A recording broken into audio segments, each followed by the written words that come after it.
What up, YouTube? So today is gonna be part two of the Honda Civic ekk2 crate swap, and today we're gonna be going over the subframe and motor mounts part. So anybody who is probably doing this for their first time will kind of understand exactly what you need when it comes down to the ekk2 mounts.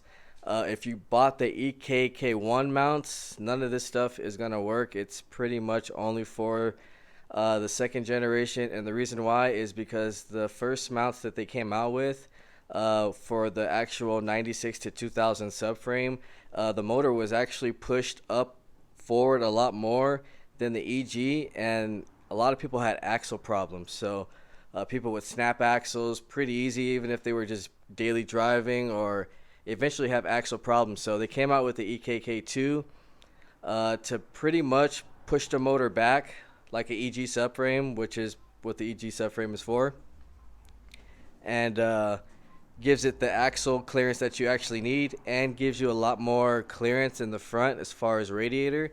Because the radiator, if you had like a RBC, you'd have to like either use like a custom or kind of turn it to the side or whatever. So anyways, we're gonna go over the parts that you need. So obviously this is a EG DC subframe. On DCs, they come from 94 to 2001. So any Acura Integra, it can be automatic or stick. It doesn't really matter. Long as you probably don't want to get one that's been in a front end accident, or at least try to stay away from.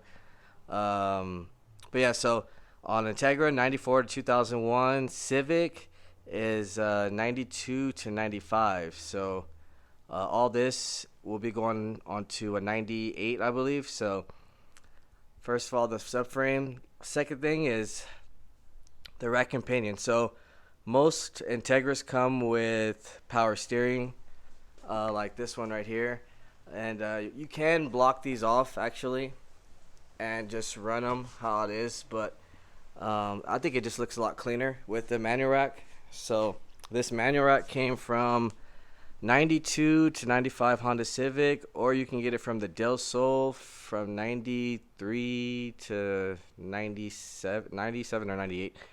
Anyways, this is just a manual rack and pinion. Makes it look a little cleaner, and you don't have to worry about fluid, especially if you're doing a power steering AC delete, which we'll be doing a little bit later on.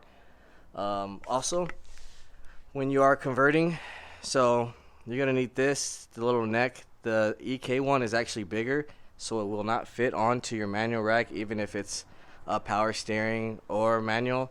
You need this for sure to connect. So you can get those, obviously, like I said, from Integra, Del Sol, Honda Civic EG. All those will work pretty much. Then we come down to the A-arms. So you're gonna need the A-arms as well from the subframe, and you're gonna need the lower control arms. So those alone right there are pretty much the main things that you need. You want to hopefully get those with all the bolts as well, because some of the bolts on the subframe are a little longer on EK.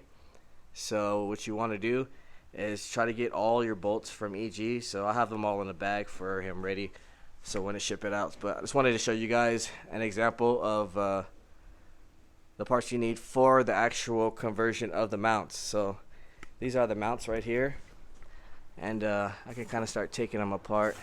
As a matter of fact, I'm gonna go ahead and get them all out so I can explain each one, just in case some people get confused and I actually know which mount goes where. So I'll go ahead and take them all out, and then we'll come back and explain where they go and which part of the mount they go on the engine. Alright, so I got all the mounts out of the box and everything ready to show you guys. So this is pretty much if we were actually facing forward into the engine bay. So obviously this is our rear bracket that goes onto the transmission, and this bracket will go on to the actual subframe. So let me show you guys real fast. I haven't really connected any of these mounts yet, so let's kind of put them together. So this mount will go like this, that, and when you're actually putting your mounts on together, the rear mount and rear bracket you want to put on first. You can go from left to right. I prefer probably the right side first, or the left side if you're in the front of the actual engine bay. So pretty much that's gonna go like that onto the transmission.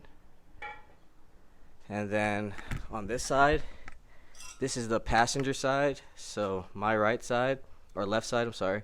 So this is gonna go onto the frame with the 3 bolts right here. So that mounts up just like that. So that's gonna be on this side. This goes onto the stock RXX post mount, so that's just gonna bolt up like that. And then the passenger side, pretty much this is just gonna go onto the transmission, and then this is gonna go onto the other side of the frame with bolts on bottom and top. And then they supply you with all the bolts that you need, and that's pretty much it. It's a pretty simple setup. Right now I'm gonna go ahead and install the rack and pinion onto the subframe, and then we'll come back, install the pulley kit onto the engine, and then next video we'll hopefully get onto the crate, get the motor onto the crate, and start finishing everything else with fuel system and everything. And then hopefully we can get it all shipped out very soon. So right now I'm gonna go ahead and put this rack and pinion on, and then we'll come back. Alright, so we're back now, and we have our manual rack installed onto our EGDC subframe. They don't usually come with the tie rod ends, but your stock ones from EK should still fit. You can still use the EG ones as well if you just got the EG rack and pinion with the tie rod ends already.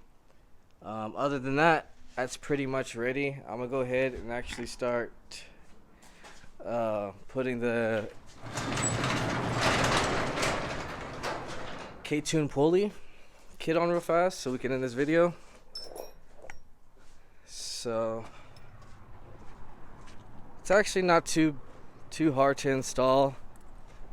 A lot of people like to delete and use the one that goes to the bottom, which on CRXs and EF you have to use it, but if you're doing a regular K-swap, I mean, I would recommend just doing either this or just a stock SI pulley.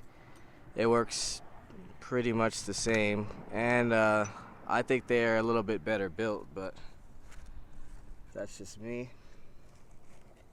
Alright, so pretty much just need our bolts.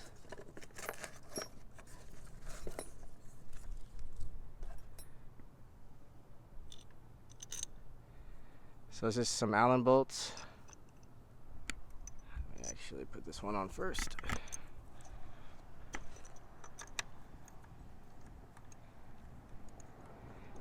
And like I said, this is for people who are running just a basic setup. If you are running power steering, then this is probably not for you.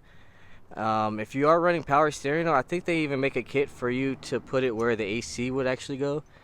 I think I've seen someone actually making that kit. So you can go that route as well. And if you're running AC and power steering, then you won't need this at all. So this is pretty much just for the people who are doing, like I said, a manual rack and pinion most likely.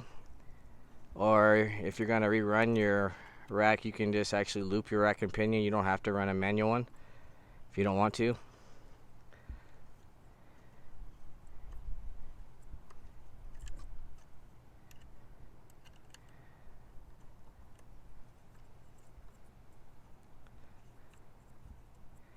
Now some people are wondering, is k20 the best one of these? I've actually used different variations of them, and they all done pretty well. I didn't have any issues with them, so I would say even the cheaper ones are pretty decent. I just like the k20 one because it's black and it actually looks pretty decent. So if you don't know how to wrap your belt around, pretty much goes like this.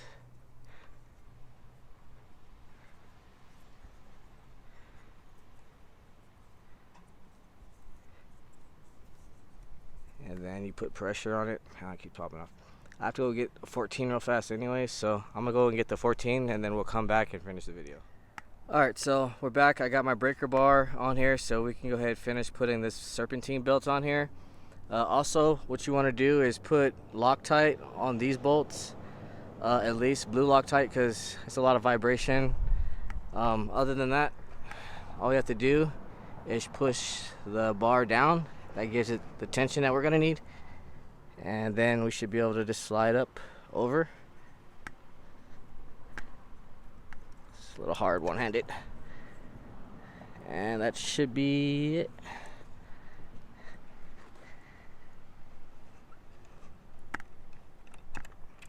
Anyways, alright, yeah, so that's pretty much it for this video, guys. Hopefully the information that you guys got on this one will help.